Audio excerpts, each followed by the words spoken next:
ఉన్నవాడు మేడ మీద మేడలెన్నో కట్టుతుంటే పేదవానికి ఉన్న నీడ నేల కూలి చెదురుతుంటే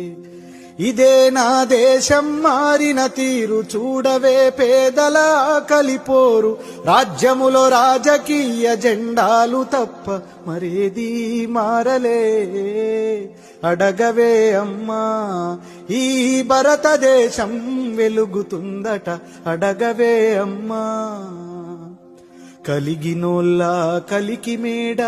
మేడకెదుటే మురికివాడ కారులోన దొరల జోరు కాలే కడుపుతో తిరుగునొకరు ఇవే నా మార్పుకు ఆనవాళ్ళు అప్పులతో నెత్తిన ఎత్తిరిరాళ్ళు కోట్లలో మునుగుతున్న దేశాన్ని నేను ప్రశ్నిస్తే నేరమే అడగవే